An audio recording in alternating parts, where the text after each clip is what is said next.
bienvenidos a esta sesión. Acá vamos a hablar sobre las genealogías y esto se constituye en un apoyo que van a tener para la unidad de genética.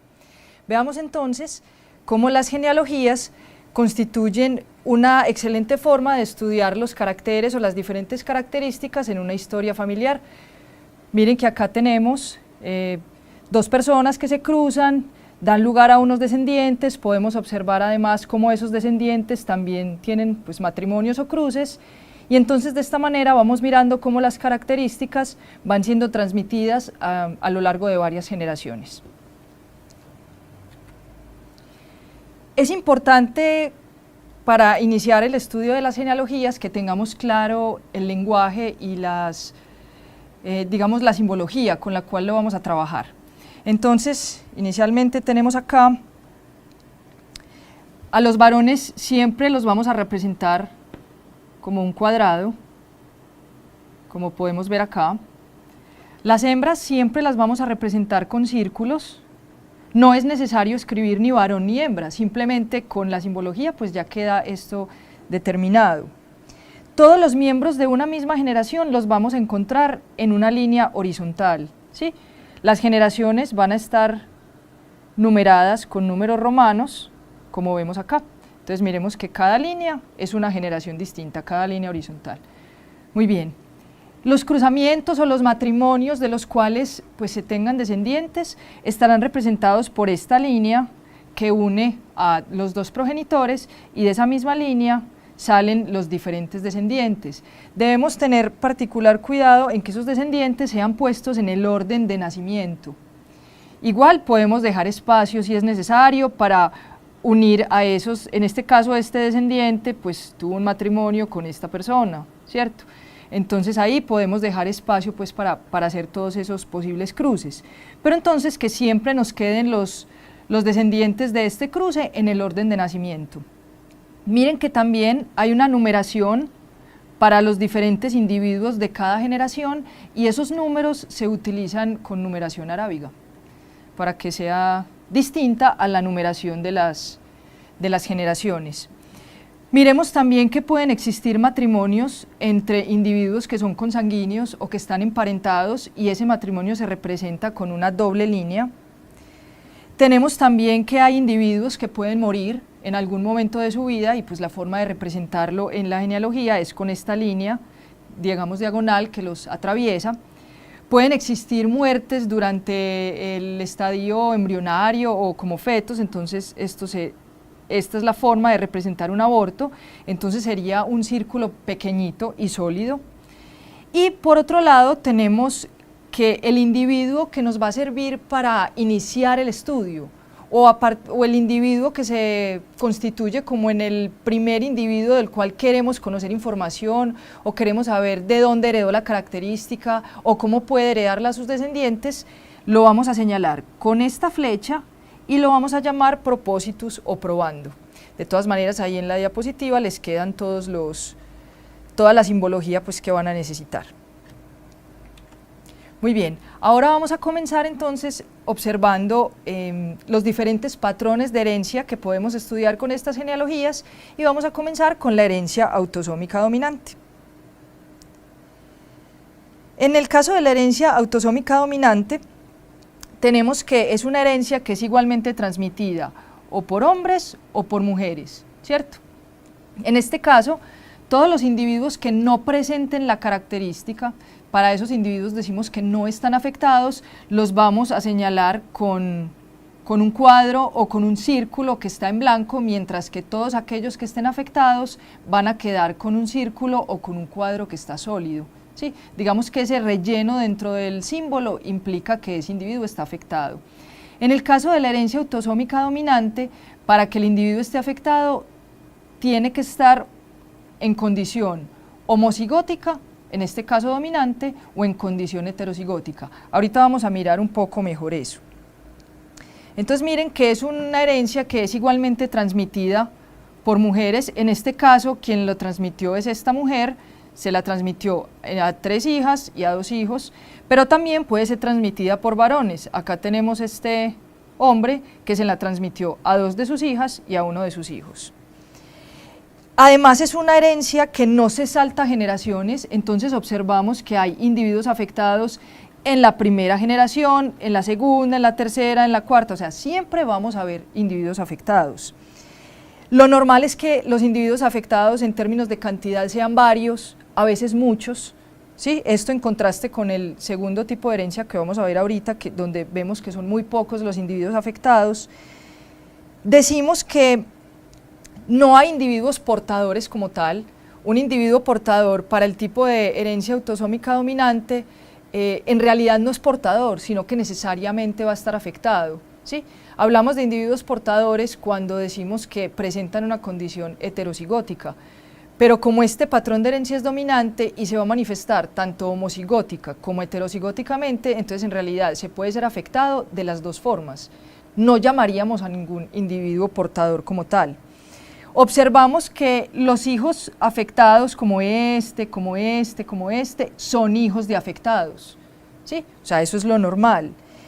Un individuo sano, como este de acá, este individuo está sano, va a tener individuos sanos, pues de descendientes, ¿sí? En este caso el cruce es con otro individuo que también está sano, entonces por este lado su descendencia toda va a ser sana.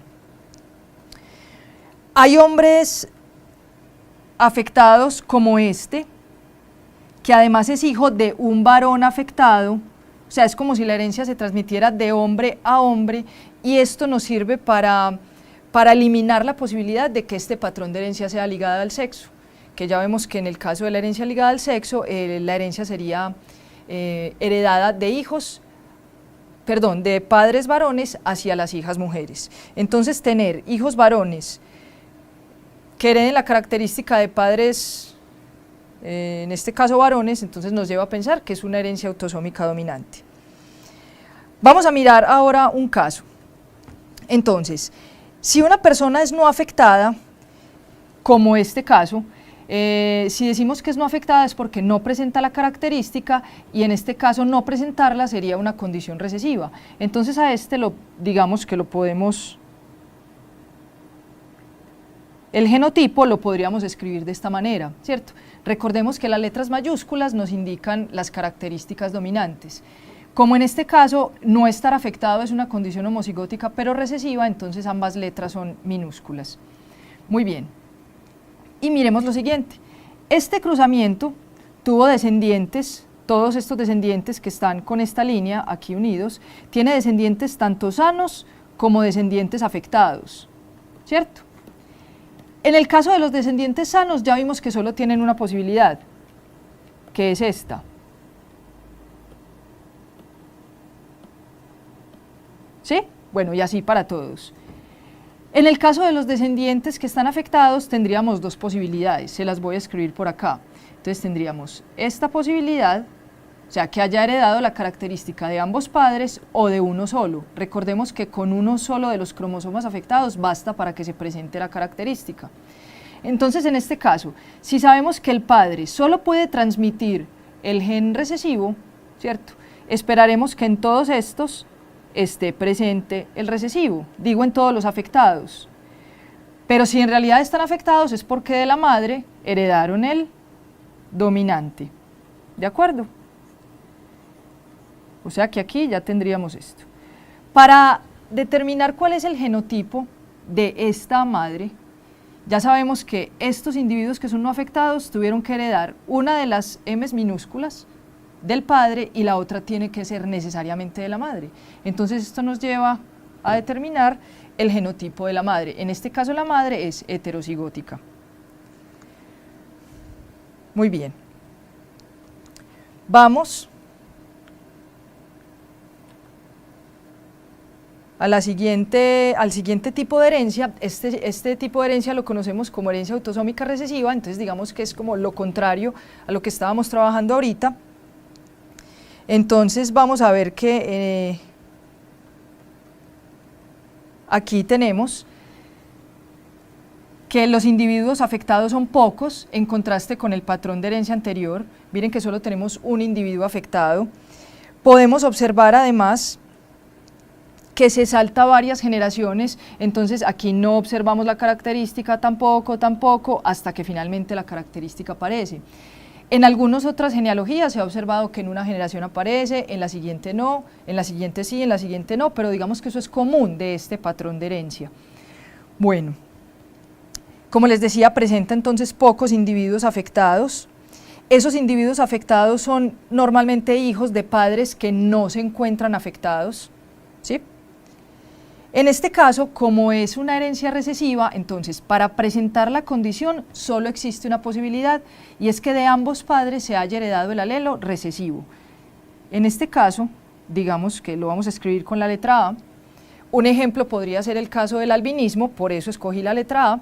Entonces, para que este individuo presente albinismo o sea afectado por el albinismo, necesariamente tiene que haber heredado de ambos padres la condición. Quiere decir que si estos son sus padres, los tenemos así. Ahora, es claro porque la genealogía nos lo dice que los padres no están afectados, entonces necesariamente estarán en condición heterocigótica.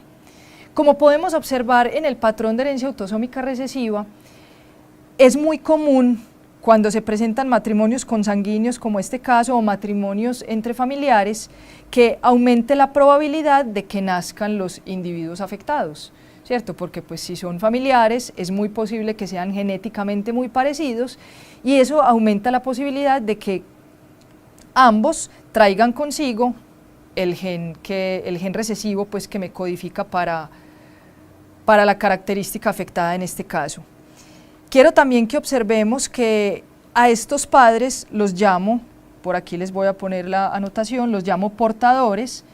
Digamos que en este caso sí hablo de portadores porque es claro que no están afectados, pero pueden heredar a su descendencia el gen que sí está afectado.